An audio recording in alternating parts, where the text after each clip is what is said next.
Good to be back. Welcome to a new live episode of Fumblegate. December 27th, 2019. You wouldn't know it here in Cincinnati because it's like 60 degrees outside. Yeah, It's weird. definitely like a mid-spring vibe right now. I feel like or like mid-fall. Need a bonfire and some beers outside or something. You got beers here. I got beers here it inside. Kind of simulates it. It works out well. It's just so weird having the weather the way it is, you know. Yeah, I grew up with white Christmases in Michigan, and it wasn't white in Michigan either, but it's definitely a little odd. Kids got some outdoor toys, and Nerf guns, and so on, and outside 60-degree weather playing with Nerf guns on Christmas Day is a little weird to me. Now my wife's used to it. They used to get, a bike for Christmas or whatever, and they got to go ride it immediately because it was always at least 65 in California. But go swimming on Christmas Day or whatever. Not so much what I was used to, but yeah, maybe climate change is real. Oh man, We'll start with that. We're not going down that wormhole. We'll stay away from that. But anyway, it is a little different being 65 on Christmas Day. So. Did you you touched on it at the end of last week's show? Did you get beer in your stocking? I did. So my family, we do a stocking exchange. We each draw a different. One of the adults gets a different adult, so we don't have to mess around with all the stockings like you do with kids. So, sure. Actually was drawn by my stepdad Ron, and of course everyone knows I like beer, but Ron did a good job. Brought me some beers from Michigan, from a local brewery up there near them that you can't buy package unless you go to the brewery. So it's something I wouldn't be able to get otherwise unless I went to the brewery. So I got a four pack of those and some other meat snacks and stuff. It was good. It worked out well. Beer and meat, so the fatty's happy. Yeah, fatty's very happy. We hope you all maybe you got some beer in your stocking as well, and if you did, good for you. Maybe you got some other meat snacks. If you did, let us know. Drop a line in the chat and tell us what you got for Christmas. Maybe it was something good. Hopefully you weren't terrible and got something terrible. Who knows?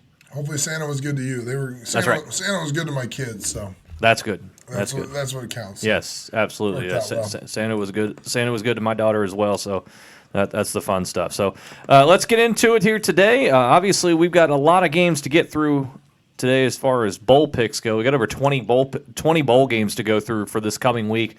And at the end of the show, we will get into more of a detailed breakdown of the college football playoff semifinals, which are actually tomorrow afternoon/evening. So we'll get into that a little bit later on. But first, let's go with some NFL stuff, and we'll touch on that briefly. It's Week 17 coming up this week, and playoff seedings. Some of them are already taken care of. Some of them yet to still be decided. Some divisions are already put to bed. Most of them, in fact, are already put to bed. But let's start on the NFC side of things, and a loaded NFC field it is. All we know right now in the NFC playoff picture is that Minnesota is the 6th seed. Yep. That's all we know. The only thing that's finalized now. Correct. The teams are finalized, and the 6 teams are finalized. But the only one we know is what they're doing is Minnesota. Yeah, Minnesota is a 6th seed no matter what.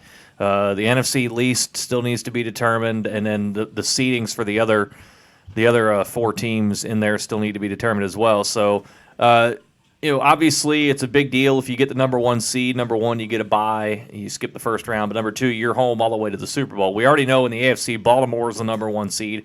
They're staying at home, in theory, all the way until the Super Bowl.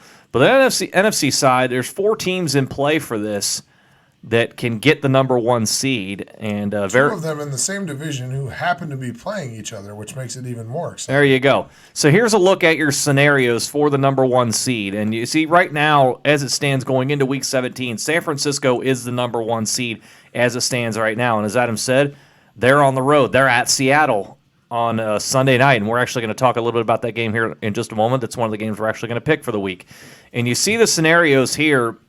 San Fran, if they win at Seattle, they're the 1 seed. That's it. But if you look right there below that, San Francisco, if they lose, they're the 5 seed. Yep. And they're going to the NFC East champion in the first round. There's no in between with the 49ers. It's either you're home for the playoffs or you're on the road in round 1. And in turn probably will not be getting a home playoff game at all. Probably not. So either you have home field throughout the playoffs or don't have any home games in the playoffs. All based on this week. for them. Absolutely. But you see the rest of the scenarios here. Again, Green Bay, New Orleans, and Seattle can all be the number one seed, but they're going to need some help to get there. Number one, they all need San Fran to lose. And then you see Green Bay, if they win at Detroit, which you figure that should happen. Should happen. And We'll see who the Lions trot out for quarterback in Week 17. They probably don't even know at this point. They may not. And then of course Jim Bob Cooter. Oh no, he's the offensive coordinator. Might be a name of one of their quarterbacks on their roster too, because the only one that matters is Matt Stafford, and he's not playing. So. No, and then you see New Orleans. They have to win at Carolina, which should be able to do there. Again, should happen. Because Carolina's lost 7 in a row, and then obviously Seattle, they got to beat San Fran and then get help from above. One other quick note here that was put out there this morning, as a matter of fact, Antonio Brown in New Orleans working out with the Saints. Now, he's not signed or anything, and there's the investigation there is still going on, and so it is the belief that if New Orleans were to sign him, and that's not a guarantee, he's just there for a workout. If they sign him, he's likely going to go on the commissioner's exempt list until their investigation comes to an end, and who knows when that's going to happen. So they could sign him, and it may wind up meaning nothing. Yeah, it may mean nothing, and most importantly, the commissioner's exempt list means that it costs them nothing as Correct. well. So basically, they would just hold his rights until he's cleared by the league. It doesn't hurt their cap or anything. Yeah, it doesn't hurt. Doesn't play against them. Doesn't take up a roster spot or anything. Right. Which is why it's more confusing. And I mentioned this before we went on the air.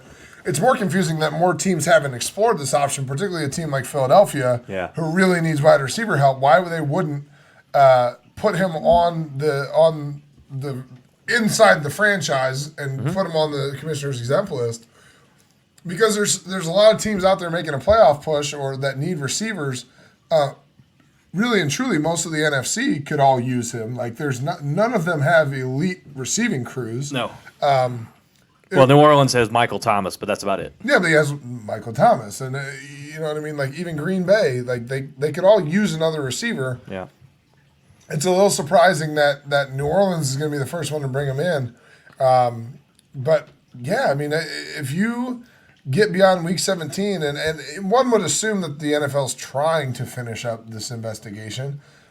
If you make it to the second or third round of the playoffs and you got a fresh Antonio Brown that's available and you teach him 5 or 6 plays that he needs to know how to run, why not? I mean, why not? Like, he is a bit of a wild card right now, and you never know what you're going to get with him, and if he would shut up on social media, he might be doing himself a favor. But it is interesting that nobody else had tried this before New Orleans today. Well, so he could help. He could certainly help New Orleans if they were to sign him, because then it opens up things for Michael Thomas even more, who set the record last week, by the way, for receptions in a season. Yeah. Did it with a week to go, so he'll probably this week go over 150 catches on the year, which is just nuts. Yeah, but they could use him, and maybe it helps them if they were to sign and help him in the playoffs. Everybody knows what a home field advantage the Superdome is. Yeah. But you look at these 4 teams again. These 4, as you see right here, they're the only ones that can have the number 1 seed: the 49ers, the Packers, the Saints, and the Seahawks.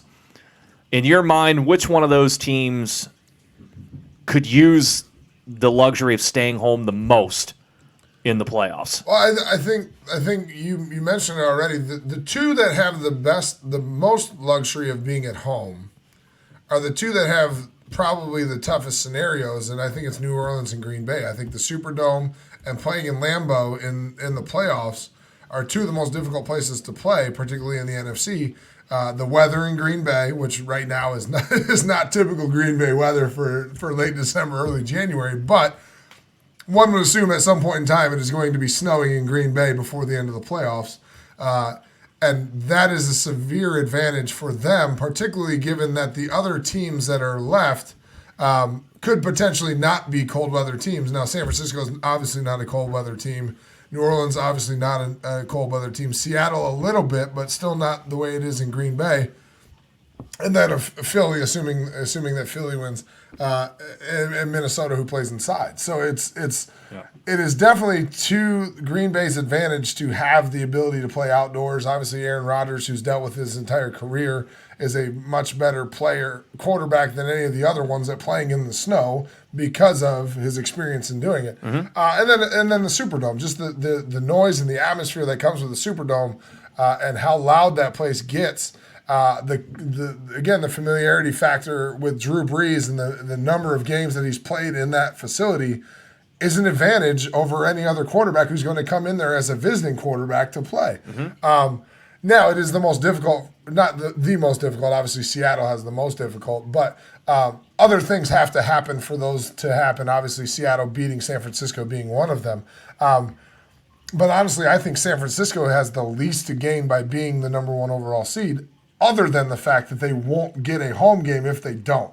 I think defense travels better than offense, and that's one thing that the 49ers are really good at is playing defense. I think they have the least to gain by being at home.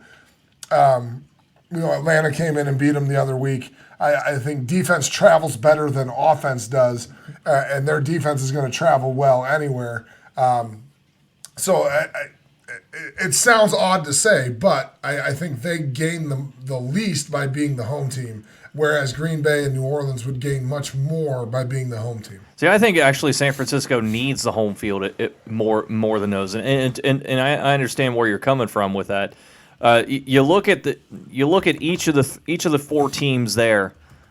The one thing that San Fran does not have that the other three teams do is quarterbacks with proven experience and proven winning in the postseason.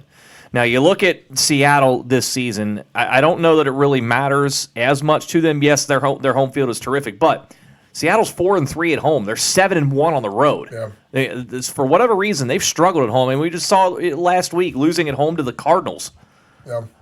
So it hasn't mattered to them as much this season. The other two teams, Green Bay and New Orleans, they've been equally good at home and on the road. So I don't think it matters as much to them.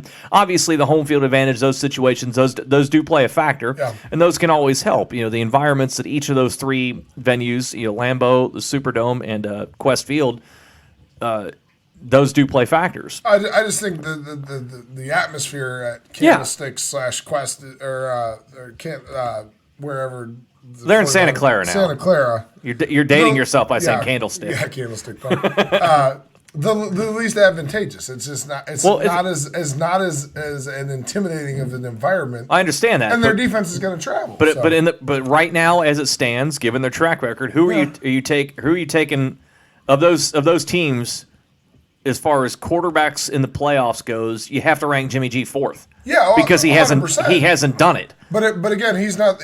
I don't think he's who they need to rely on. Now, obviously, he has to make plays for them to win.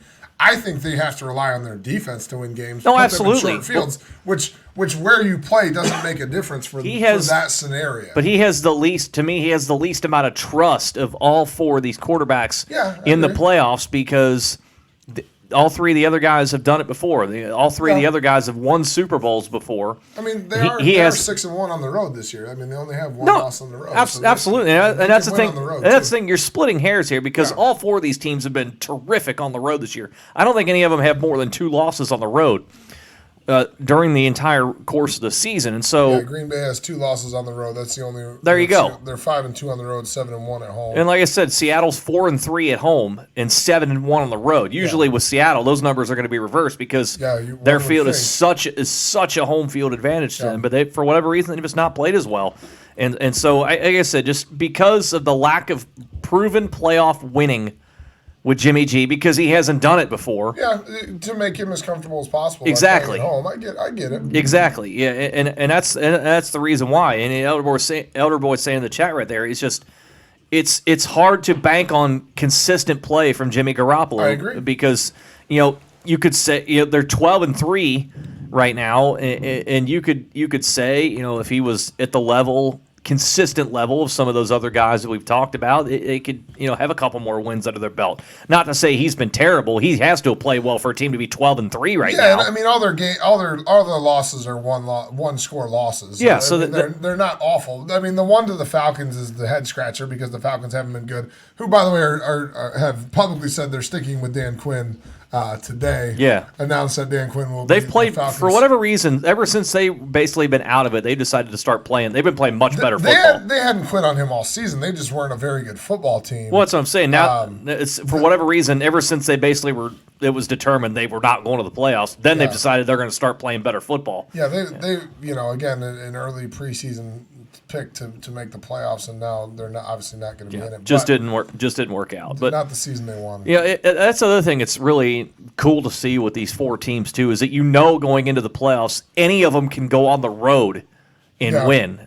Yeah, again, the most losses on the road is Green Bay with 2. Right. It's going to be that makes it fun. Very interesting. Yeah, the NFC seems to be the one that's going to be a little more fun to watch this postseason. Obviously, we're in week 17 and 4 teams vying for the number 1 spot.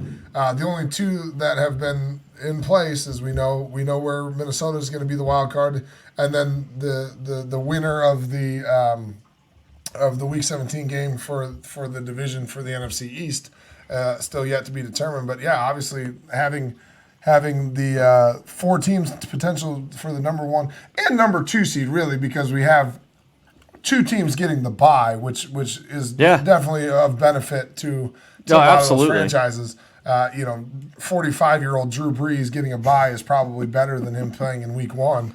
I think he really is 41. 41, I think he's close to turn 42. Yeah, so having an advantage of a 42-year-old quarterback sitting at home instead of playing every week, giving him an extra bye week actually helps him too. So we'll see how it plays out in the NFC. It's definitely interesting. Let's over on the AFC side, though. You said the NFC probably going to be the more exciting to watch, whereas the AFC side, there's a possibility we may have an 8-8 team be the last wild card team. Well, we're going to have an 8-8 team as the division. Well, potentially an 8-8 team as the division winner in the NFC East, but we're probably going to get an 8-8 wild card team here out of the AFC.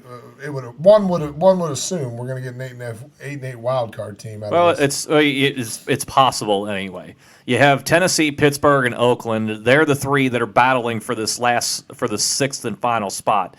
The other playoff spots have been clinched. Like I said, we know Baltimore's the number 1 seed. Seeds 2 through 4 are still to be determined by week 17. More than likely, New England will be the 2 seed because they're hosting Miami. All they got to do is beat Miami, and they'll be the 2 seed. We know Buffalo is the 5 seed. Correct. In that scenario, Buffalo becomes the 5 seed.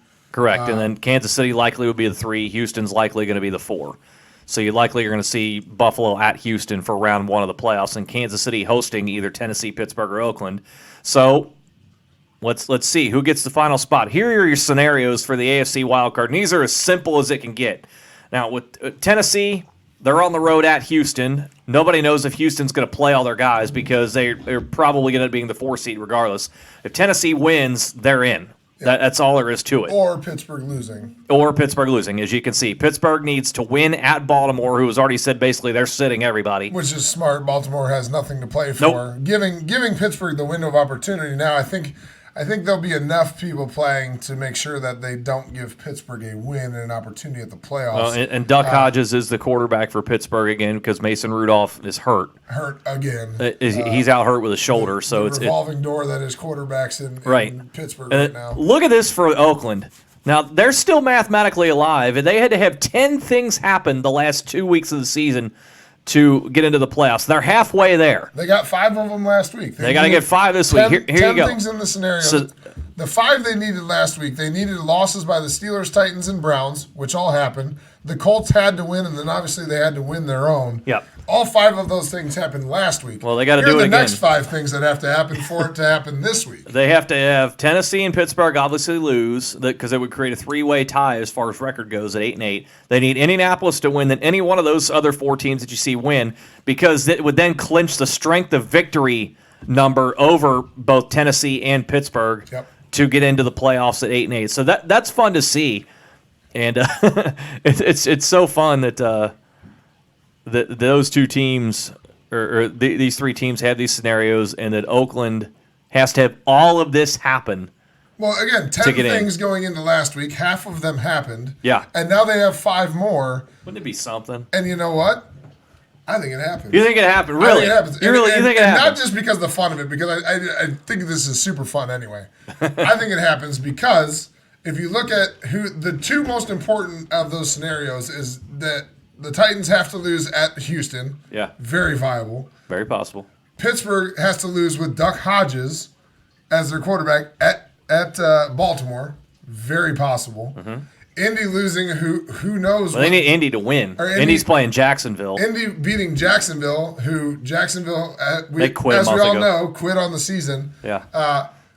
And then 1 win by any of those last 4, one of them being New England over Miami, which I would chalk up. Yeah. And they have to win their own game, obviously, of course.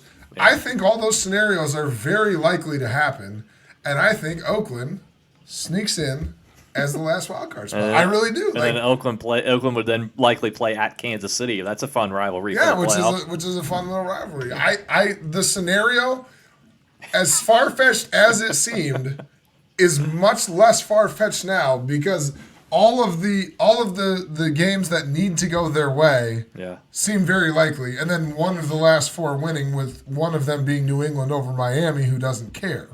Fitzmagic trotting out there. Hey, he was named team MVP. Good for him, and he set another NFL record in the process last week against the Bengals.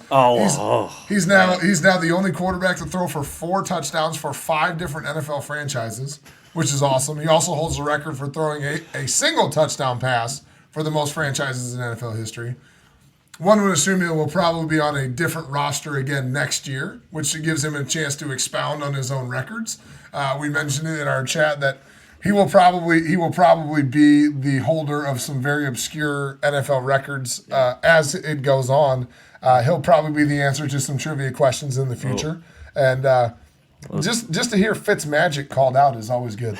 Elder Boy's saying don't bet on Derek Carr, so he's not following your logic there. That's fine. I mean, everything in that scenario is feasible. Tell me which one of the things in their scenario isn't feasible. Like, which one of them is far-fetched? Like, again, Tennessee losing at Houston, not far-fetched. The Steelers losing at Baltimore, not far-fetched. Indy beating Jacksonville, who, again, quit on their season. Jacksonville doesn't even want to be there. They're trotting out guys who don't care. They fired Tom Coughlin. They fired Tom Coughlin. They set their clocks back to the right time. They moved their clocks back 5 minutes the way they were supposed to be. And then 1 win out of the last 4, one of them being New England over Miami. Which one of those is far-fetched that you don't see happening? Now, that maybe he's right. Maybe the one that is most difficult is the Raiders themselves winning. But the other 4 things happen in their way. I don't know that it's that far-fetched that they have the motivation, obviously, to win their own game and make it into the playoffs. Like, they're playing at the Broncos. What about the Broncos do you trust?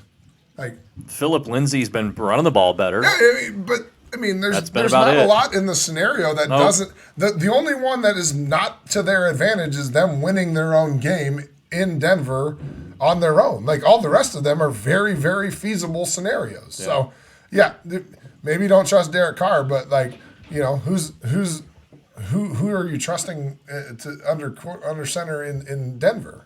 Like, you know, all that stuff with Drew Lock after 1 start magically disappeared. All that talk. Anyway. Drew Lock. Maybe Drew Lock's the future. Well, John Elway can't find a quarterback to put under center.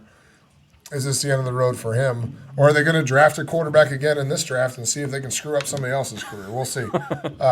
Anyway, yeah, I think it's the scenario of Oakland. It is fun. But it's also not far-fetched for Oakland to be the wild card. To that point, what the NFL has done is made basically every game that's meaningful, all of them kick off at 4:25 this week. So basically, the NFL has told fans out there, if you're playing at 1 o'clock, your game is worthless. Yeah. Well, you get to have the on-field scenarios similar to what it was Pittsburgh a couple of years ago, where they're on the field watching the jumbotron for the end of other games to find. I mean, you get the point of it because, you know, if things are already clinched by the 1 o'clock game, then if you don't want the other teams to quit. If you kick off at 4:25, then you all of a sudden know we have nothing to play for. Let's just sit everybody. And they sit everybody, and so it's more fun to have the scenario of the things happen concurrently, and it's fun for fans too. I mean. especially when you're not a fan of any particular franchise. Absolutely. So one of those games that kicks off at 4:25, as we talked about, is Tennessee going to Houston. Again, Tennessee, with a win, they're in. That's as simple as it gets. They can get in with if they lose, and then Pittsburgh has to lose, and then there's a bunch of other scenarios that could happen. That's as simple as it gets for Tennessee. Winning, you're in. As you can see, Tennessee is actually the favorite here. I think a lot of people, including those in Vegas, think that Houston's not going to play anybody, or if they do, again, or if they do, they're locked into where they are. if they're pretty much locked in. They could get to 3, but they'd have to win and have Kansas City lose, and probably not going to have it. Kansas City's taking on the Chargers, and the Chargers have nothing to play for. Yeah. So, right here, I think Tennessee goes on the road and gets it done here, knowing they have to. That's no fun. It ruins the scenario. I get it. Yeah. I get it. For fun's sake, I would love to see Oakland do it, but I think Tennessee, a win and you're in. They got to treat this like a playoff game. I think Houston's going to treat this more like a preseason game. Yeah. You may see Watson get some run, but I don't know that he plays the entire game. I don't even know that he plays the first half. He may not even play. They may just deactivate him right before an hour and a half before kickoff. So I think Tennessee wins this one 27-20, and they do get the final spot and render Oakland and Pittsburgh's efforts irrelevant at that point. So obviously, under your scenario, you're taking Houston. I have to pick Houston. You have to because pick that's Houston. my scenario. Again, credit to Tennessee coming, a bounce back season of sorts at the end of Marcus Mariota's career. Obviously, Ryan Tannehill has proven himself to be a viable quarterback on a franchise who actually wants to try and win football games. And they're going to have Derrick Henry. Tennessee's going to have Derrick Henry back this week. They held him out last week against New Orleans because it had no bearing on their playoff. Yeah, but again, winning they're in, and it's a very, very good story coming out of Tennessee. So you're taking Houston just because you want to see the scenario. I have to go with the scenario. So I'm taking Houston because of the scenario. All right. I don't mind if Tennessee wins, but because of the scenario, I got to take Houston. All right. Let's move over to the NFC side, and the game we told you we would touch on a moment ago. It's for the NFC West title. And the presumptive number one seed for San Francisco. Number one seed for San Francisco. Seattle with an opportunity to become the number one. Seattle would need Green Bay. Seattle would need Green Bay and New Orleans to both lose to Detroit and Carolina. So unlikely that's going to happen. But this is, regardless, it's for the opportunity to host a playoff game because absolutely, if the loser of this game will not host, the winner of this game will host. Yeah, Seattle, whether it's the number one seed or the number 3 seed. Likely Seattle would jump to 3, and then they would host Minnesota for the first round. So you get to host, the winner of this game hosts San Francisco playing for the number 1 seed. Absolutely. I think Seattle gets it done here. I know they've not been as good at home this year, in 4-3. Which is that's not good by the Seahawks standards compared to 7-1 on the road. But I think even though they had a complete stinker a week ago against Arizona, part of me wonders if they were caught looking ahead a little bit to Seattle, knowing that this game against San Francisco was going to be for the division title anyway. Yeah. And had they not lost last week, it would have been for the number one seed they as did. well. Seattle does. They did lose Chris Carson. With the injury, his backup's out, so they had to bring back Marshawn Lynch. Oh, by the way, Beast Mode is back. Arrived in Seattle in an Escalade literally filled with Skittles. Good for him. As soon as they opened the door, Skittles just came dumping out all over the ground. Good for him, he's back and likely going to play. They also brought back Robert Turbin. So Seattle... Yeah, Seattle can't keep running backs healthy this season. No. They got every single one of them on IR. Yeah, the blast from the past, twofold for the Seahawks. Yep, Turbin and Marshawn Lynch. I think Russell Wilson gets back to more of his MVP-type form in this one. They do just enough to win. And when I say just enough, like I said, because I like doing scores. You all know that. I have Seattle winning 28-26 here. I think Russell Wilson has a big game here. And I know you said San Francisco, their defense has been outstanding. Defense travels well. That's going to hold them well in the playoffs, and it's going to have to. But I trust Russell Wilson in this scenario with a division title on the line more than I trust Jimmy Garoppolo in this same scenario. Again, we know Pete and Russell have been there, and we know their experience together. And Jimmy G and Kyle Shanahan just don't have the experience of a big game like this yet. Right. So I think I agree. I think Seattle gets this one done at home. San Francisco's defense is going to bode them well in the playoffs, but this is a new scenario for San Francisco of late. There's not a lot of guys on that roster from when they made their Super Bowl run they just don't have the experience in big games like this. And so for that reason, I agree. I think Seattle wins this one at home because it means more to Seattle, and obviously their experience in big games like this would be kind of fun to see beast mode go beast mode. But we'll see. We'll see what ends up happening. Obviously, 49ers defensive front's pretty good. I did find it funny reading a report that the week or two before he was signed in Seattle that he was tailgating in the Oakland Raiders parking lot, handing out shots of vodka to people. So it's like you wonder, there might not be a human on earth who has more fun with his life than Marshawn Lynch. And credit to him, by the way. Going back to Oakland and the story of him being from Oakland, and he does a lot in the Oakland community. Even when he was in Seattle, he does a ton in the community. Yes, he does in Oakland, particularly for young kids and trying to get people to improve young kids' lives. Awesome for him. And again, there may not be a human who has more fun with their life than Marshawn Lynch does. And he's got his endorsement with Skittles. I know. It's awesome. It's so awesome to see. It tells you we need to know how good he is. Yeah. Okay, so before we get into the bowl picks, did you have a kicker for this week, by the way? No. So stupid. All these damn kickers. Now, we are running out of games, and we mentioned this. Usually it's more fun because you have kickers costing seasons or final games of the seasons and bowl games. Unfortunately, none this week. And it makes it not nearly as fun. Now, you mentioned one, the BYU kicker, backup kicker from BYU, and entered the transfer portal. Couldn't beat out the guy who missed 8 field goals this season.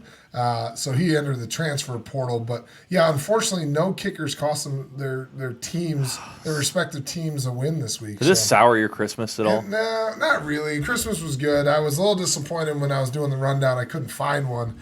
Again, Division 2, they're down to 4. Division 2's done. Division 2's done. FCS. FCS is down to 4. Correct. The NAI had their national championship game. It was a 2-point game. Marion ended up losing, but their kicker didn't miss any games or any kicks. Yeah, no missed kicks there. No missed kicks in that game. So yeah, come on, guys, pick it up. Yeah, well, we got chances at it. Good news is we got about 22 chances at it this week. Yeah, we've got a bunch of bowl games here, and we're going to rattle through a bunch of them. And at the end, we're going to devote a little more time to the college football playoff semifinals, which take place tomorrow. Yep. But before that, like I said, we're just going to quickly go through these and may add a note or two about each game as we go through. But let's start off with today and actually kicking off and. An hour and a half. We got 90 minutes to kick off. And we got college football all day today, all day tomorrow. And thanks to those who have joined our ESPN Bowl Pick'em group. Yep. If you haven't gotten your picks in for starting this week, you need to do so rather quickly. But appreciate those who have joined us right now. Adam has a 1-game lead over me. Based on yesterday's games, both games correctly predicted by myself. You went with the U. I don't know why I went with the U. Elder Boy wants to ask, how about them chips? Yeah, Chippewas struggled. As suspected, again, I mentioned if I was a betting man, I would have bet against the Chippewas, but I got to pick my guys. Their San Diego State's defense pretty freaking good. Now, 5 turnovers doesn't help. Not a good swan song for Quentin Dormany out there in the desert. 5 turns for the Chips. Yeah, I wasn't their best effort. Nobody wins a game with 5 turns. No, it just doesn't happen. Not their best efforts. Chippewas got smacked. Yeah. By the way, Elder Boy, did you happen to pick that one? I know Elder Boy's been doing a bit of the riverboat gambling lately. He's been picking some nice parlays. I don't know if he threw the Chippewas in. Let's put it this way, Elder Boy, how good was your Christmas? Yeah, that's what we need to know. If you had a good if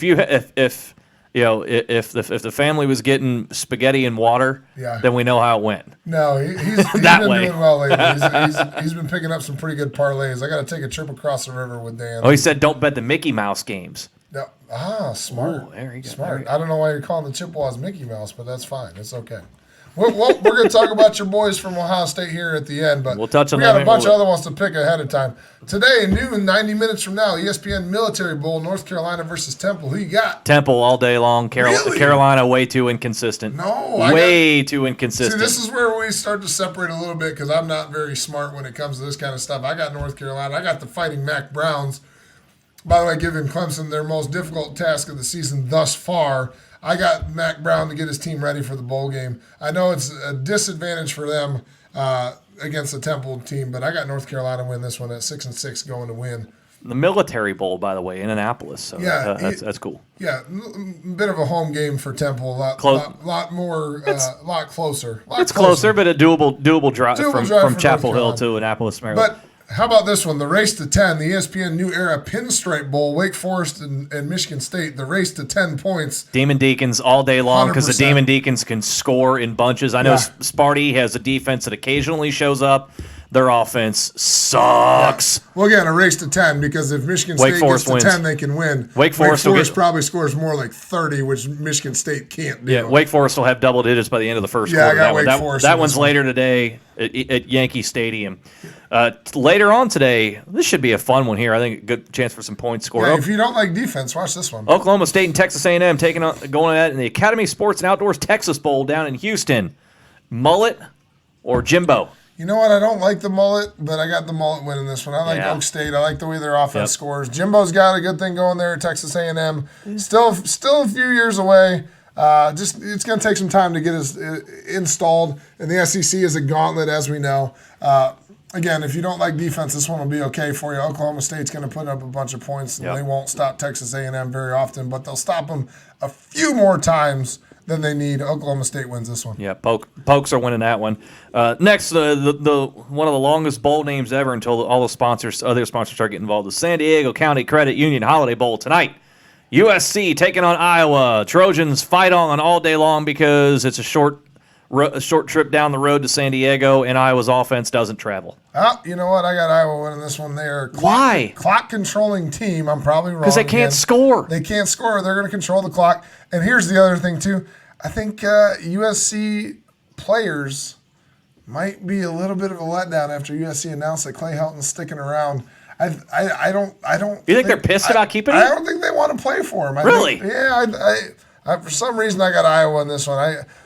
Run game travels pretty well. USC's offense been terribly inconsistent. Some really bad losses in that 8-4 schedule there. Midway through the season, they had a shot at winning the Pac-12 and then just decided they didn't want to keep playing. I don't think keeping Clay Helton. Love you, Kevin, but I got Iowa winning this one. I think he's calling you high. I might be high. Who knows? I haven't even finished my first beer, but I got Iowa winning this one. They got run game on the road, and I'm probably going to be wrong, and I'll readily admit that I might be wrong on this one, but I got Iowa winning this one. Late tonight, more Pac-12 after dark. The Cheez-It Bowl. By the way, Cheez-It's great snack. Yeah, great snack. Great snack. I like the white cheddar myself personally. Also the pepper jack, good flavor. The original's good. I like the white cheddar because you get the white cheddar powder on your fingers. And I got to start branching out because now my daughter is approaching 2 years old and she's really gotten into the Cheez-Its. So I'm like, my wife and I are fighting her. My wife and I are fighting our daughter for the Cheez-Its.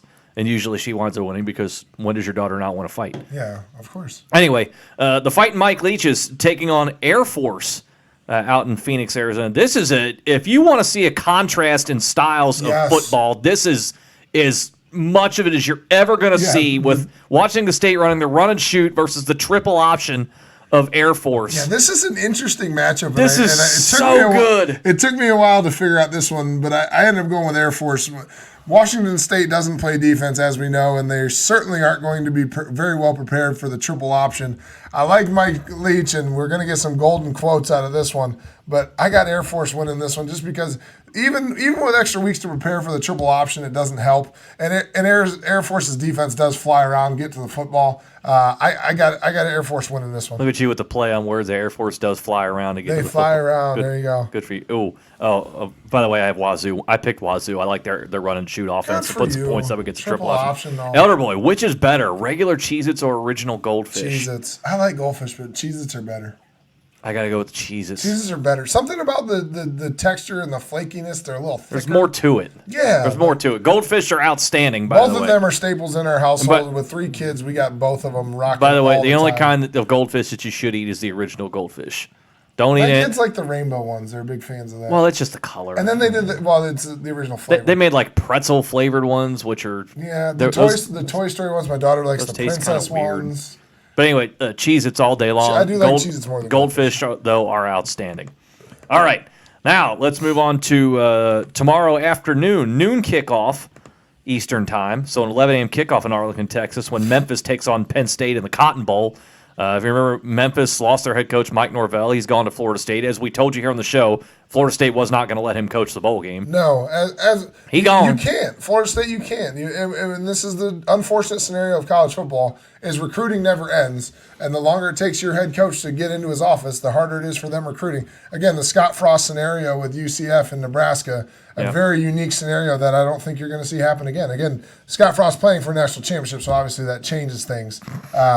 But I don't think you're gonna. I don't think you're gonna see that scenario happen again for a long time. You got to be in the office. You have to be. I mean, UC fans learned it with Brian Kelly. You got to be in the office. This is going to be another game where if you like points, watch this one because both teams can score. Even with Mike Norvell leaving Memphis, he left behind a loaded offense. Penn State can do it too. I like Penn State here. You know, losing Mike Norvell ahead of this game, which we all thought was going to happen, and again Florida State was never going to let him coach the bowl game. He was going to have to get out on the recruiting trail for the Seminoles. Yeah. I like Penn State here in an absolute shootout.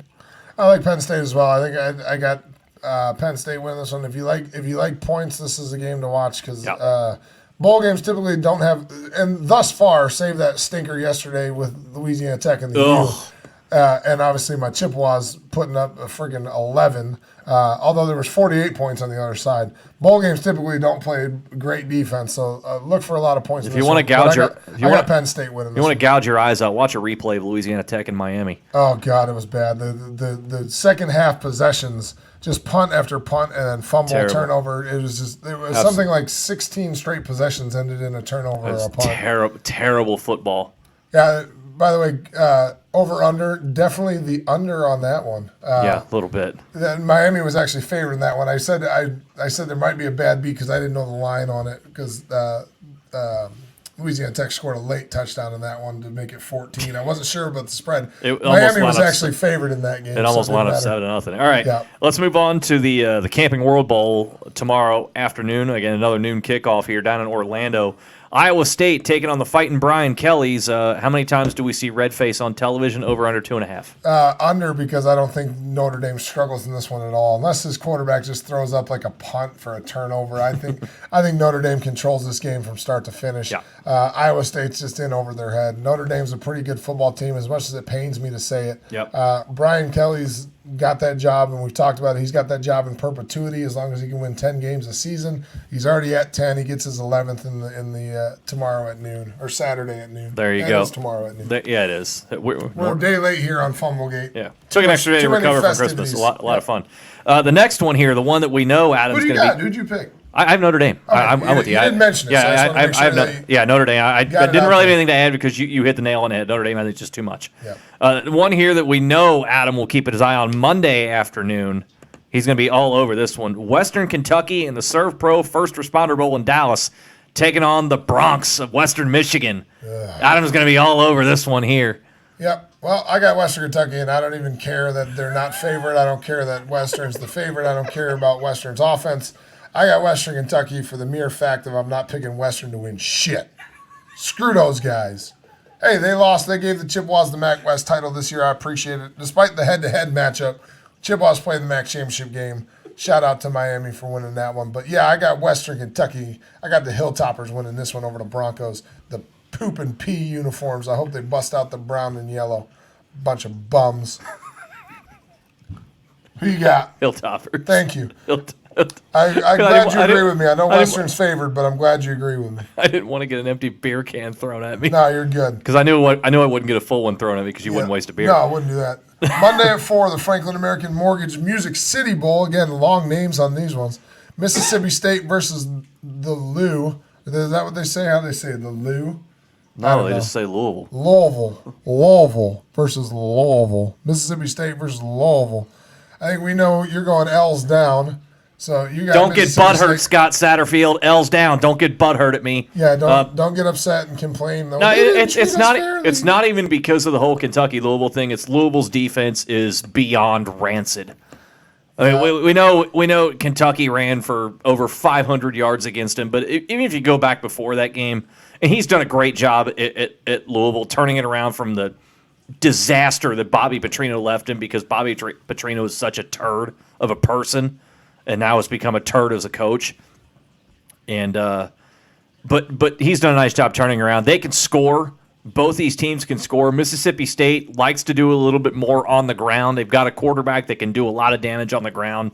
And as we saw in the Governor's Cup, Louisville can't stop a quote unquote quarterback that can run, even though we know Lynn Bowden's not a quarterback. But Louisville can't stop anything for anything. So that's why I have the Bulldogs here, because Louisville's defense is so god-awful. Yeah, their defense is awful, but you know what? I got Louisville winning this one, and I probably should have looked at it a little bit closer, but I got Louisville winning this one. Unsubstantiated claim, but I'm going with Louisville. All right, let's move on to the Red Box Bowl. That's fun. Out in Santa Clara, Cal taking on Illinois. Lovie Smith somehow got his team to a bowl game. Made it to 6-6, but when you schedule a bunch of 1AA teams for your non-conference, I guess that's how you get Illinois in there. The Fighting Illini going out to California. I got California winning what essentially becomes a home game for them. Yep, Cal wins that one. So let's move on to the Monday night. This should be at least one more Premier Bowl games, if you will. Yeah, we got a ranked matchup here. Yeah, the Orange Bowl, Florida taking on Virginia, who got pasted by Clemson in the ACC title game. Unsurprisingly so. Unsurprisingly so. We correctly predicted. Absolutely. Florida, I think, takes care of business here rather comfortably. Kyle Trask, not to make mistakes, and they're very, very good defense. I have Florida winning pretty comfortably here. Yeah, Florida's defense is pretty good, and we saw that all season. They were right there in the SEC hunt till the end of the season. Again, early in the season, thought they were overrated. I think we both agreed that we thought they were overrated until that game against LSU, right, where they played really, really well against the LSU team, who's the number 1 seed now. Mm-hmm. I got Florida win this one. Virginia, great season for them. Obviously, ACC runner-up, not bad, but Florida is just going to be too much for them to handle down the stretch. There you go. So now let's move on to the real matchup. The only game that matters. We're all here to talk about New Year's Eve, kickoff at noon. I got to get up early for this one. The Belk Bowl in Charlotte.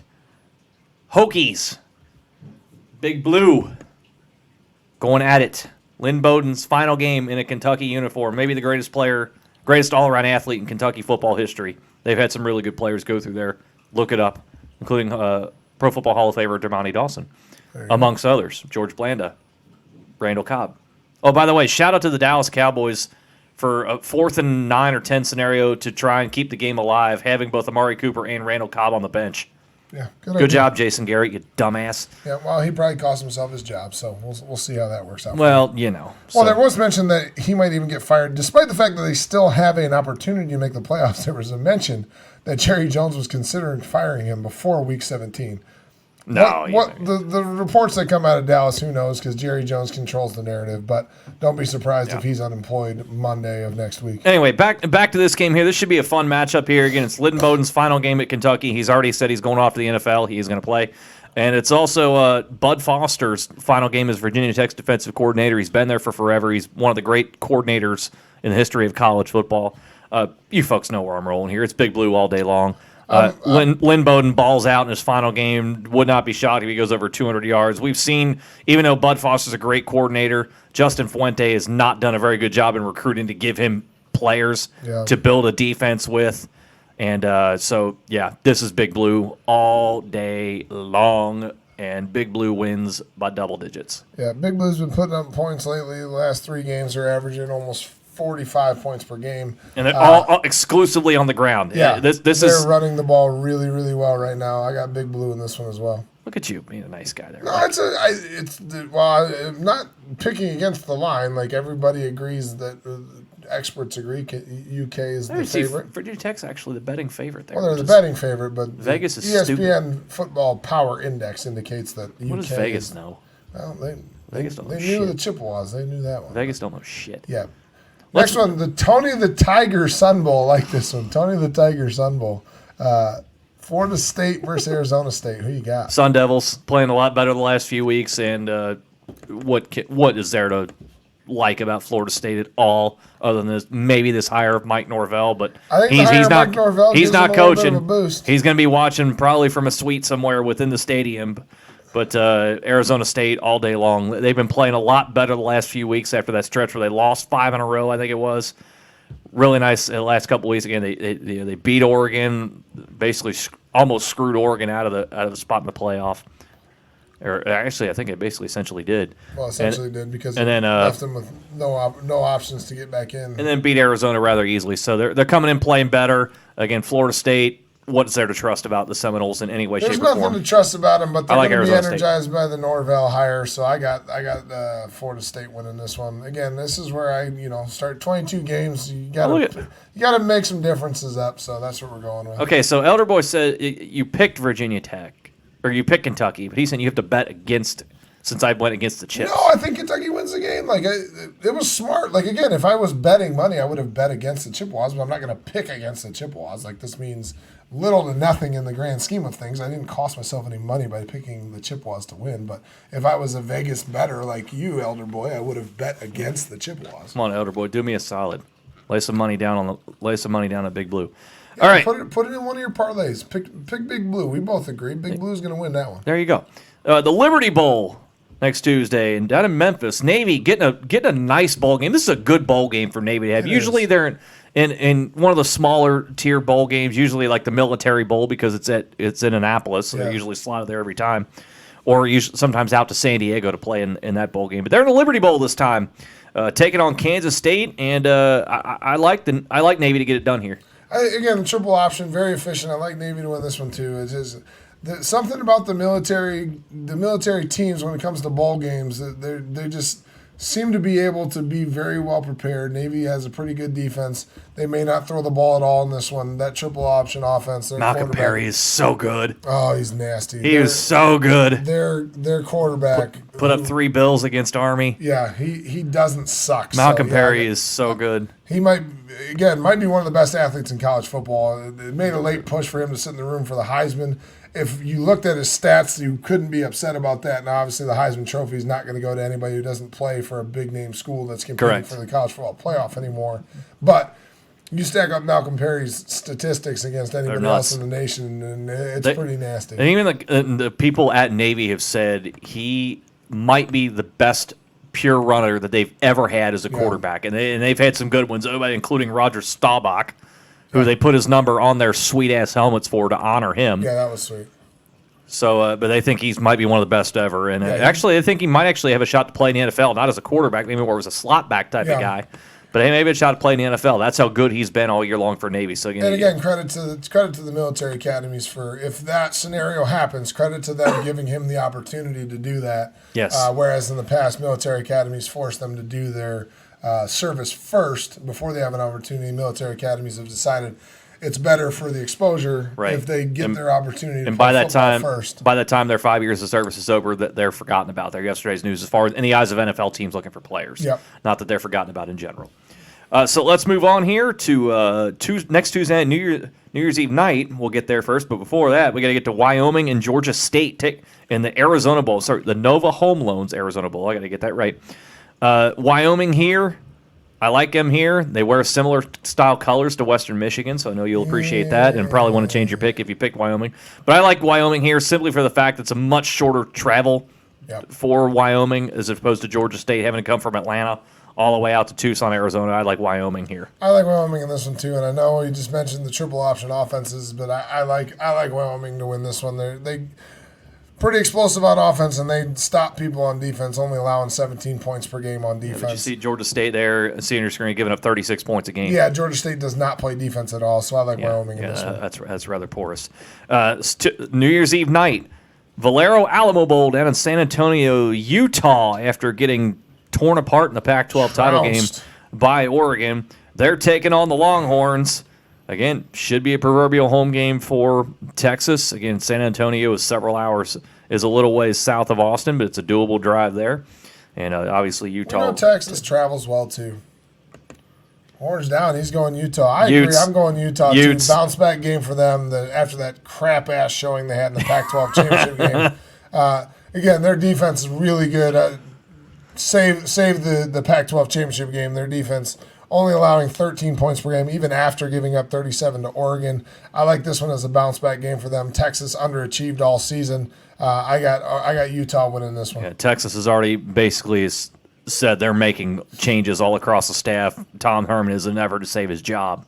Yeah. I think he'll keep it through this year. Next year, if he doesn't start getting better. Tom Herman's going to be on the market Yep. looking for a job, but I think it goes down here. The Outback Bowl, New Year's Day. So after you've had your festivities over New Year's Eve night. I like how they don't start at noon. They give you an extra hour to sleep in on New Year's Day. I'm sure you appreciate that. Yeah, starting with Auburn and row the boat. Who you got?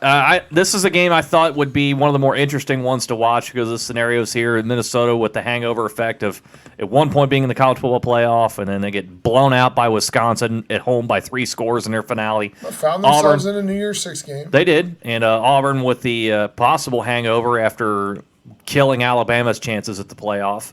I like Auburn here to get it done. This should be another interesting type of game. Minnesota can score.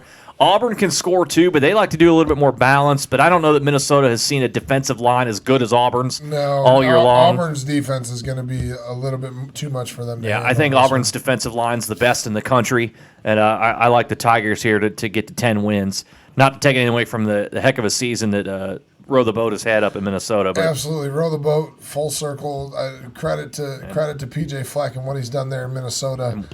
Surprised he doesn't have a new job yet. Now, obviously, there's still a few jobs that may be up in the air after bowl games here, particularly as the NFL shakes up their head coaches. What college coaches may make a jump, but he's going to be on people's short list when it comes to looking at what he could do. But yeah, I got Auburn in this one. Just they're too much to handle. Again, they played tough against Georgia, really tough against LSU.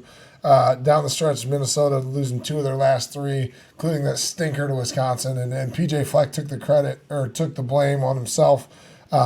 He's a stand-up coach, but I think Auburn and their team speed just a little bit too much to handle for the boys from the north there. And while you're watching that one, if it's in a commercial or a timeout, flip over to ABC and watch and see how badly Alabama's beating the hell out of Michigan. Because this one might be a little bit more disgusting. Minnesota might hang around a little bit better with Auburn than this one. Alabama versus Michigan in the Citrus Bowl, kicking off at the same time as Minnesota-Auburn. So you've got two games to watch at the same time on New Year's Day, so that's fun. How many points does Alabama win by? More than 20. Alabama's offense is too talented for this one. Even with Mac Jones. It doesn't matter. Okay. Their offensive line is going to bludgeon Michigan's defensive front. If you look at how Army, and it's a long time ago in the grand scheme of things, but you look at how Army's front handled Michigan's front, and you look at how Ohio State's front handled Michigan's front, Alabama's offensive and defensive fronts are just as good as those two teams, and they were bludgeoned by them. Again, Nick Saban, with all the time in the world to prepare, I don't think anyone is comparing Nick Saban to Jim Harbaugh when it comes to coaching prowess.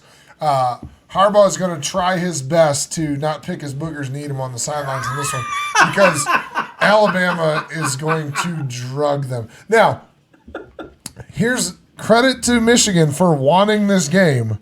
Michigan wanted this game. They went out and said, we will guarantee more tickets if we can have this game, apparently. They were begging for this matchup. But what are they going to say? Please don't put us against Bama. No, they wanted a chance to show the country what they're doing. Oh, they're going to start. They're going to show. They're going to show the country that they're a mediocre football team. Again, I was wrong. I thought they'd finish the season 8-4. They got to 9-3, but they're still going to end up with 4 losses because this one is not going to be good for them. Who trusts Shea Patterson? I don't care what about Alabama's quarterback play. Are we still trusting Shea Patterson to lead this team in a big-name game?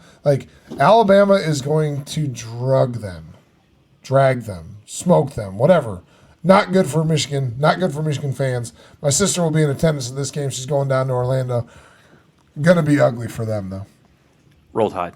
Yeah. No, it's what do you trust about Harbaugh and Shea Patterson under center against Nick Saban, who quite possibly is the greatest college football coach of all time and probably one of the greatest programs of all time in Alabama? Certainly the greatest. This is the first year they haven't played in the college football playoff. You think they're not going to take that to heart a little bit? You think they're not going to be a little bit upset about that?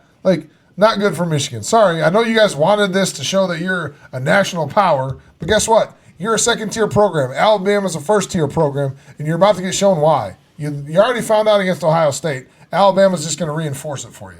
Sorry, guys. Big L for the Bach M. Pick some boogers. Yeah, pick 'em boogers and eat them. Yeah, like Dan said, khaki pants and Shea Patterson. Never gonna go well against the greatest college football coach of all time. What about Shea Patterson in khaki pants? So that's even worse. Sorry. Like credit. I'm a bargain hunter myself, Coach Harbaugh, but you probably could afford a little bit better than I to buy better than Walmart brand pants. I went to Walmart the other day. I had to take a shower when I left. It made me feel so dirty. Oh, it's awful. The one here in Eastgate, by the way, for those of you who don't know, the Eastgate area, the people of Walmart, you could probably just have a subsection devoted to the Eastgate outside of Cincinnati. The Eastgate, Ohio Walmart could have their own subgroup on peopleofwalmart.com because there are plenty of characters. Saw a guy who just decided to like pull his car up onto like, you know, where the handicap parking spots, and they got the concrete sign holders. We have ones that are parallel parking here at the Eastgate Walmart because the people who are obese and need to be able to get their cart in there. So we have parallel parking ones. So this guy decided that he didn't want to have his own parking spot, like an actual parking spot. So he just like used his car to push the handicap sign out of the way so he could just make up his own parking spot. I thought that was fun. But hey, you do you, Eastgate Walmart. Whatever you guys want to do. Smoking cigarettes as people walk in. I like how at that Walmart, the people leave their cigarettes lit as they walk through the first set of doors, and then they put them out before the second set of doors.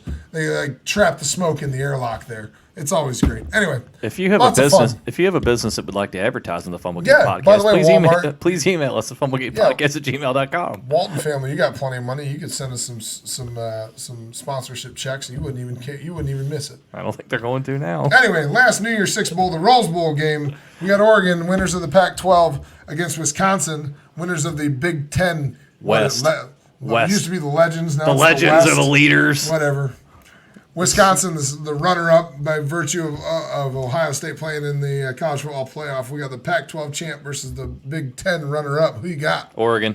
I do too. Justin Herbert's college finale. I like Wisconsin's run game, but they've decided that they don't really now in control of that Ohio State game for the first half, and then just kind of fell off there in the second half. But I like Oregon's explosive offense. I like Herbert's college football finale. Roberto Aguayo wants to sponsor us. Appreciate that, Elder Boy. I got Oregon winning this one. Wisconsin traveling out to the West Coast, not good for them. Roberto Aguayo, you have an open invite on this show any day. Anytime you want to come on and talk kickers. I will gladly sit out that show and just let you and Adam go at it. We can just talk about kicking. You guys can have a debate for hours, I'm sure. The Sugar Bowl that night. That's that New Year's Six Bowl game. Oh, yeah. I missed the last one. Yeah. New sheet. My mistake. Georgia and Baylor in the Superdome in New Orleans. New Year's night. This is an interesting one here because, Baylor's had a really good season. On the surface, it's easy to say Georgia, but Baylor's not as bad as we think. Lose in overtime in the Big 12 title game to Oklahoma. They won. They'd have been in the playoff. Yeah, that truly was a playoff play-in game. It was a quarterfinal. And Georgia, demolished by LSU in the SEC championship game. I still think Georgia has enough here. And I know the SEC championship game is just an outlier because LSU is just so good. I think I think their defense will do enough to get them over the top. Even though Jake Fromm is an average game manager at best. Yeah. Jake Fromm's inability to throw the football down the field will keep Baylor in the game. I think Georgia does just enough. This is one of the harder to call games for me. Yeah, it's a little bit of a splitting hairs game. Yeah, it's almost strength versus strength. I like Georgia here. Yeah, Baylor's offense is good, not truly explosive. Both defenses are pretty solid. They have the outlier games. Obviously, Georgia in the SEC championship game. Baylor in the Big 12 championship game. Mm-hmm. But both defenses are pretty solid. I like Georgia in this one. I trust their defense a little bit more. I like them to keep this a a relatively midway scoring game. Let me check the over-under here real quick. Over-under's at 41, so they're looking at about 20 points per game, which is pretty low. It might be under that. It might be one of those ones, 20 to 17 This may be the first one to 20 wins. Yeah, 20 to 17 scenario, definitely in play in this one. Georgia is the 6-point favorite. I like Georgia in this one. I think it is going to be a pretty close game, though. All right, let's now move in and talk about the semifinal games, which take place tomorrow. And the first one we're going to talk about here is LSU versus Oklahoma in the Chick-fil-A Peach Bowl down in Atlanta. So second game in a row, LSU gets to play in Mercedes-Benz Stadium in Atlanta. How much stuff did they just leave there? Right? Do you think Atlanta just let them leave like some Probably of their just left equipment? their equipment. Probably, yeah, I mean, because there's not a lot of stuff you need to travel home with. Most of their training room stuff probably left there. This whole playoff, these four teams, these may be as four good of offenses as we've seen in the college football playoffs since its inception. You can maybe argue even before that, some of the New Year's Six, the other bowl games, even back to the BCS era, not just the BCS championship game, but some of the other games. These four teams offensively are just so scary. Yeah. Let's talk first about Oklahoma LSU. Take a look at these numbers just for Oklahoma and LSU. The numbers are ridiculous, and the parentheses rankings are the rankings in the country nationwide. So you see they're both in top 6 in scoring. Look at the yards per game. They're a tenth of a yard apart. Yeah. Which I don't even know how that. What is that? Like 4 inches apart? Yeah, you play 13 games out, and it turns out you're only. I mean, what is it? 13 yards total difference between the two of them. Look at this. 13 games. 554-3 to 554-2. That's the two best yardage teams yardage-wise in the country. Has 13 more yards this season than Oklahoma does. You see the total touchdowns. Both teams have scored 70 touchdowns plus. Yeah.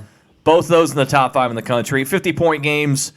Those favor LSU. Oklahoma has a boatload of 40-point games. They've only cracked 50 3 times here. Obviously, LSU's the heavy favorite because of the way they've played all season long. Yeah, 2 touchdown favorites. They're the overwhelming pick when it comes to the matchup predictor. Oklahoma has played a lot more close games. They've had several one-score games that could have gone either way, and if they'd have gone the other way, Oklahoma would be playing. And Oklahoma probably would have championship game, which went into overtime against Baylor. Down the stretch, one-score game against Baylor, 2 one-score games against Baylor. The 1-point win against Iowa State, who went for 2, by the way. Iowa State went for 2 to win that game. Yeah. Oklahoma ends up winning it by 1. A 1-score game against TCU. And then the 2 touchdown win against Oklahoma State. But I'm with experts on this one. I think LSU is too much to handle for Oklahoma. Now, both these offenses are going to score. Yeah, I like LSU's defense a little more, and LSU hasn't played close games, and I don't think this one's that close either. I think it's a shootout early, and I think LSU pulls it away. That's the other thing here. Let me pose this to you because you've been in every scenario there is to experience in football. You go into a game like this where LSU has not had to play very many close games. Yeah, obviously the Alabama game, is the one glaring exception to that rule. Yeah. Oklahoma's played a bunch of those.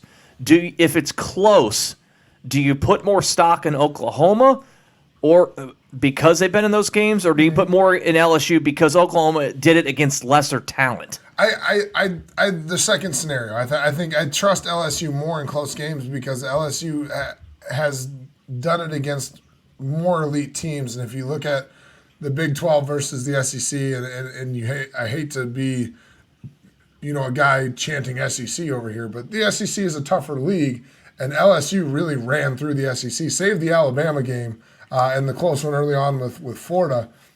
LSU controlled the SEC this season, and Oklahoma struggled a bit against lesser quality opponents. I mean, no one's going to put up Iowa State in the national picture, whereas teams talk about Alabama and talk about Georgia. Yep. No one's beating the door for a TCU team that they beat by 4, or an Iowa State team who finished 6-6.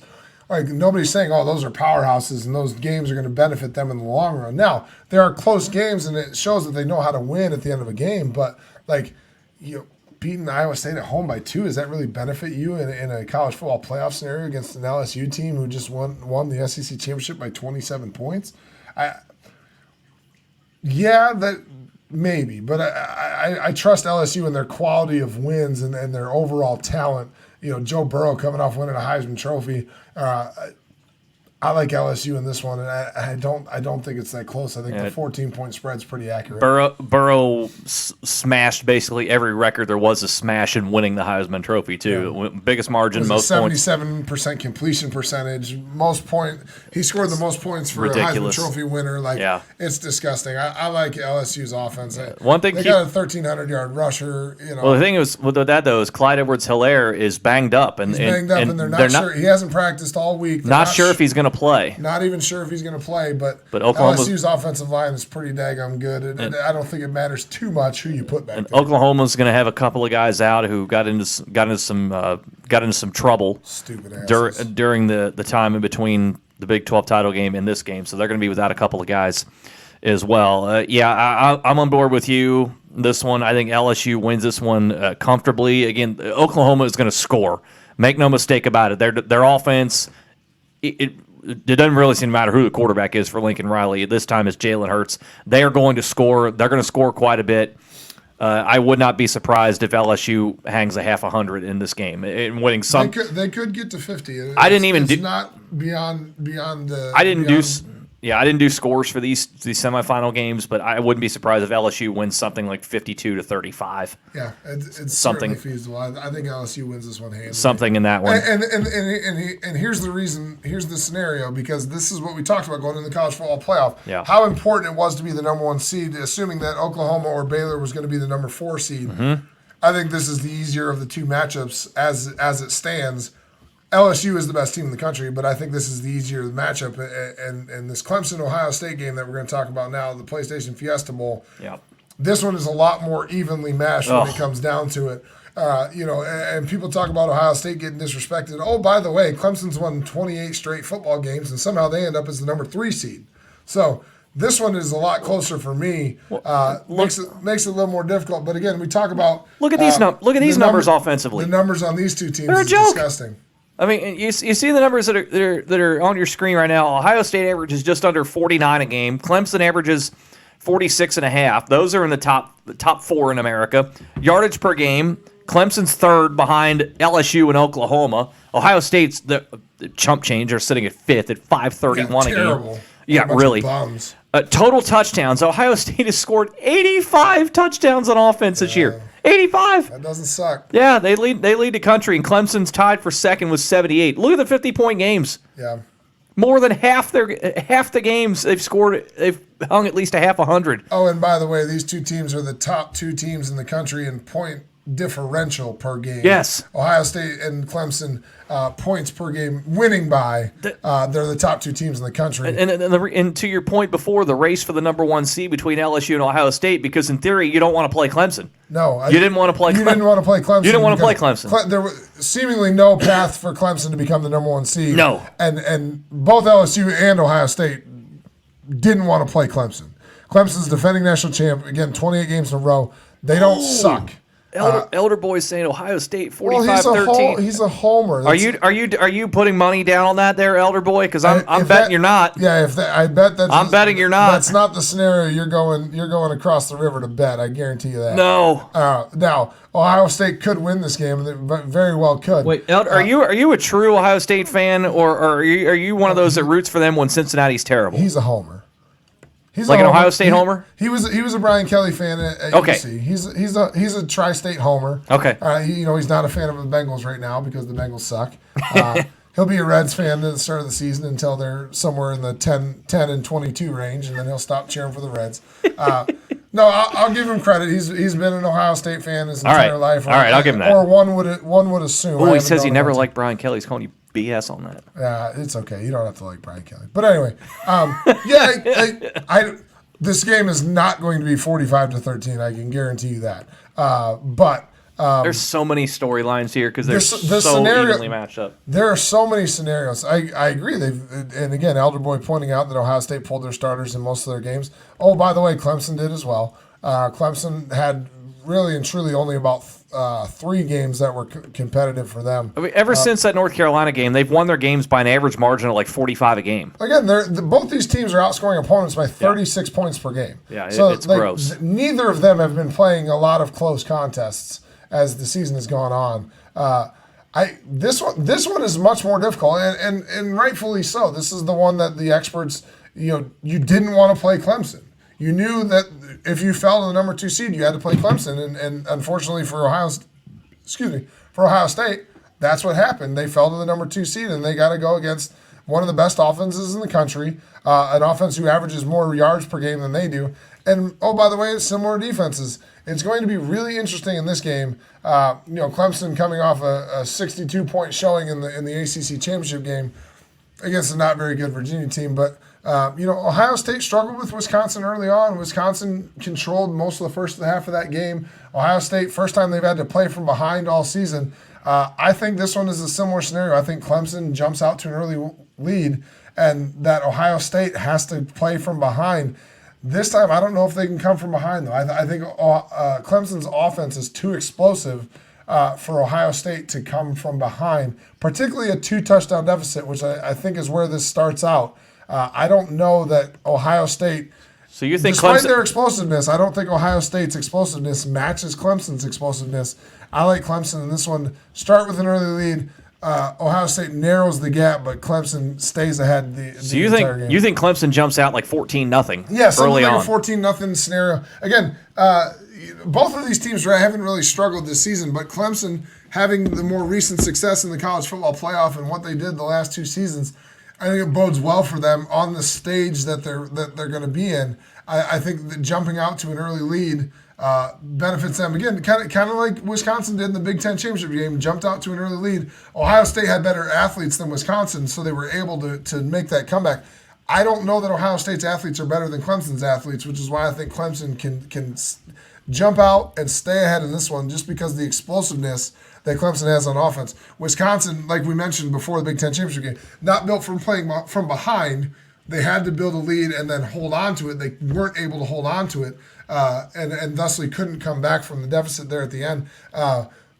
Clemson has the ability to jump out and then hold on to their lead with their explosiveness and also play from behind. If that scenario happens, I think they can easily have the explosive plays to come from behind in a game against Ohio State. I'm going with Ohio State here. Good for you. And the reason it's just such splitting hairs here. It's not a definitive. It's not like I'm 100% on it. It's such, this is you could flip a coin here. The reason why, a couple of reasons why. One point of concern for Buckeyes fans is that Justin Fields has said within the last 24 to 48 hours, his knee is only like 80 to 85% healthy, so he's going to wear a small knee brace for that. So will that affect his mobility? He's not as big of a running threat as some previous quarterbacks I've had, like J.T. Barrett and the like, and Braxton Miller from a few years ago. But he also does not turn the football over. He's thrown 1 pick this year, Yep. and Trevor Lawrence has been susceptible to that a little bit this year. He does have 8 interceptions, and to that point, he has not faced a secondary as good as Ohio State's, and I don't even think it's even in the same league as Ohio State's secondary. Ohio State's secondary does not suck. Right, all season long, and that's the other thing too up front is you got them in the back of the defense. I don't know how Clemson's going to stop Chase Young. The thing is, if you got to give your tackles some help, which means you're going to have to add a tight end in there, or you're going to have to ask somebody like Travis Etienne to chip on Chase Young, and that could potentially take away some of his mobility as well. I think for Ohio State to win, Justin Fields has to take care of the football again, but they also need a big game out of J.K. Dobbins because Fields' mobility is going to be somewhat hindered by the fact that his knee is not 100%. And again, I want to stress, I know that Justin Fields does not rely on his legs the same way that J.T. Barrett did a couple of years ago. I get that. But the threat is always there. You have to respect that because Fields is usually so fast and so electric. He can pull back that read option anytime he wants and break it off for a monster gain or a long score or what have you. And so I think J.K. Dobbins, who's been really good all season long, obviously he was another guy that you could have made made the argument could have been in New York for the Heisman, even though both Fields and Young were there. Yeah. He was another guy could have made that as well, but I think he can be enough there. I haven't seen the Clemson rely as much on Travis Etienne and give him the ball as much as I think they should have all season long.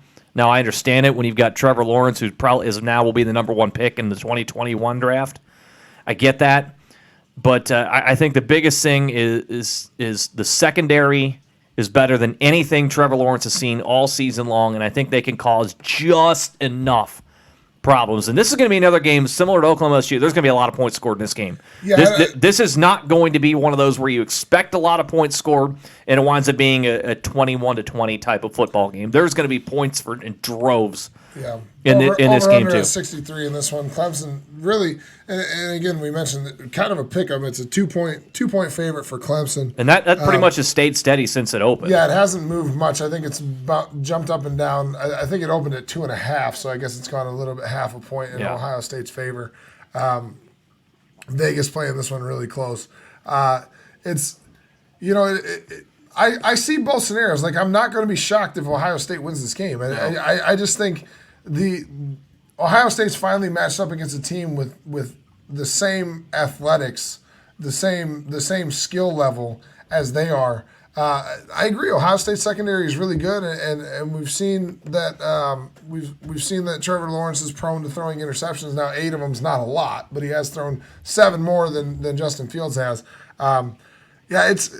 I see both scenarios. I just think Clemson wins this one. Again, the familiarity with the college football playoff, obviously, the last 2 seasons being where they are. I like Clemson in this one with the familiarity of the recent history being in their favor. Again, on paper, this should be the more competitive of the 2 bowl games, and it's why it's the nightcap. Plus, it's out in Glendale, Arizona. So here you go. We're split on this one, and we're splitting hairs with it because these picks could have been flipped either way. Yeah. Both of us could have gone one way or the other. I get the feeling you were so close to going the other way. Yeah, I had to like. Again, most games I kind of just glance over. This one, obviously the college football playoff had to give consideration too. It comes down to X factors or outlying things, and familiarity is really what tipped it in Clemson's favor in my mind.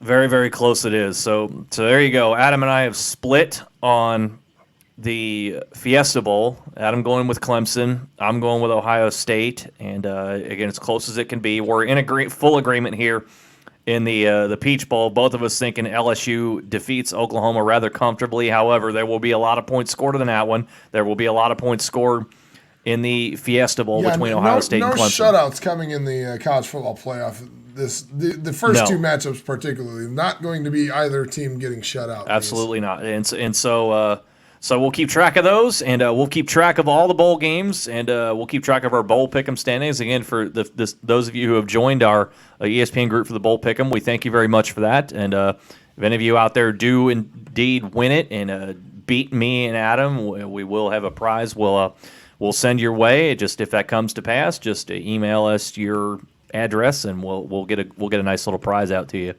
for winning the pick'em contest thing. So we do appreciate that, and we do appreciate you joining us here each and every week on Fumblegate. We hope you had a very safe and prosperous holiday season. The next time we see you will be in 2020. Yeah. So that'll be fun. So next week, next month, next year, next decade. That's right. So all that stuff comes to an end. So if you go out, if you have a New Year's Eve soiree, you got to get to. Find some safe transportation. If you can do it yourself, get a designated driver, because Uber and Lyft will jack the hell out of their rates to get you home. Yeah, but all cheaper than the alternate scenarios. Make sure you're safe out there. You guys enjoy your time. I know I'll be having a few drinks myself. Luckily, I have a built-in designated driver. My wife does not drink. There you go. Or at least not very often. I will likely have a built-in designated driver. But wherever you're doing for enjoying your New Year's festivities, and even over the weekend, if you like drinking for college football games like I will be doing on Saturday, or even today, again, we're down to 37 minutes till kickoff. Had a beer here, but while we're on the show, this is how make you sure you're pregame, folks. Yep. Make sure you're safe. Make sure you're getting where you need to go safely, and enjoy it. Enjoy the college football playoff and the games over the weekend. Hope everybody had a Merry Christmas, Happy Holidays to everybody, and we will see you guys next year. Next year, next month, next week, next decade. Yep. All that stuff. Enjoy the football. Enjoy your time with your friends and family as you ring in 2020, and we will see you next time around, next Thursday. Once again, back on Thursday next week, each and every week here on Fumblegate. Also, before we sign off, always make sure you give us a follow on the Twitter. Our Twitter handles right at the bottom of your screen now. Our personal Twitter handles. Follow the show at Fumblegate. Throw us a like on the Facebook. We always enjoy that as well. So again, safe travels out there for the new year, and enjoy some football. And we'll keep track of everything here on Fumblegate, and we'll see you next week right here talking more football on the Fumblegate podcast. Hilltoppers over the Broncos. Shit, piss.